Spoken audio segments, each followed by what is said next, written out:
Oke. Lima perak nggak punya uang kan? Ya udah. Untuk rehab inap Pak gimana Pak? Di samping deh. Kira-kira. Jadi rehab jalan ini ya? Jalan. Untuk rawat inap?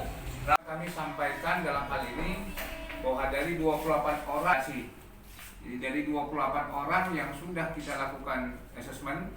Jadi asesmen ini kita lakukan pemeriksaan oleh dokter, tim kami asesmen BPN Merinding.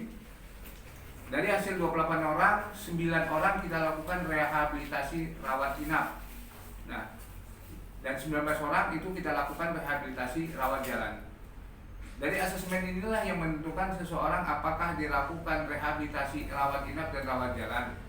Berdasarkan dari hasil asesmen terhadap 28 orang pecandu, 9 orang dikategorikan dari kategori sedang sampai berat. Indikasi mereka menggunakan ekstasi ataupun jenis sabu itu secara aktif.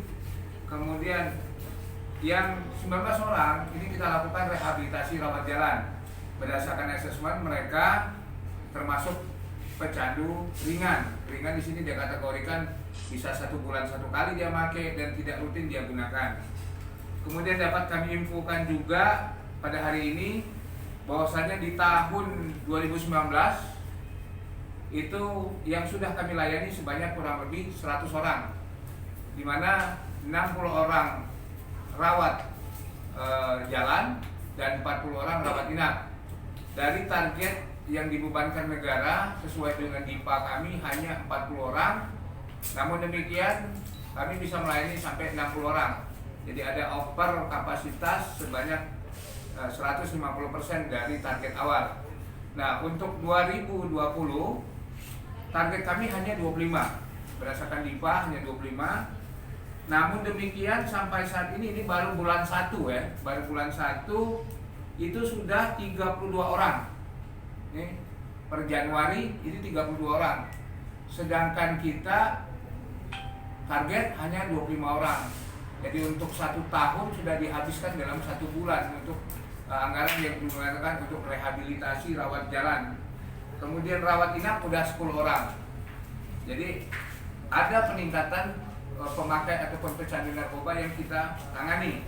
Nah, untuk itu ke depan kami dari BNK Merinding kemarin kami hasil rapim di Bali dan di daerah Badung itu ada namanya Desa Bersinar.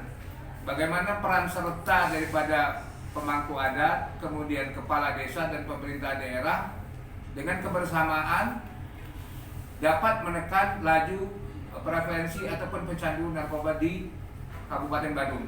Nah, ini mudah-mudahan insyaallah bulan depan kita akan menjadikan satu desa percontohan di Kabupaten Merinding sebagai contoh desa bersinar yang nanti kita bisa menekan. Jadi dari data kami yang ada, mana di kecamatan ataupun desa di Kabupaten Merinding yang terindikasi pecandunya paling besar.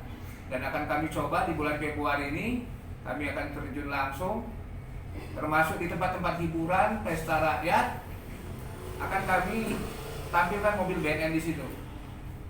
Dalam rangka upaya untuk menekan pemakaian narkoba di Kabupaten Merinding.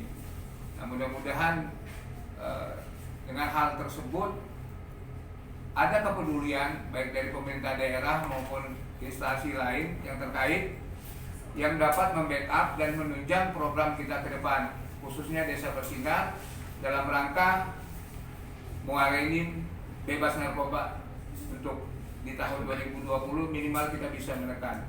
Salam, mudah-mudahan ini bisa jalan. Terima kasih. Wassalamualaikum warahmatullahi wabarakatuh.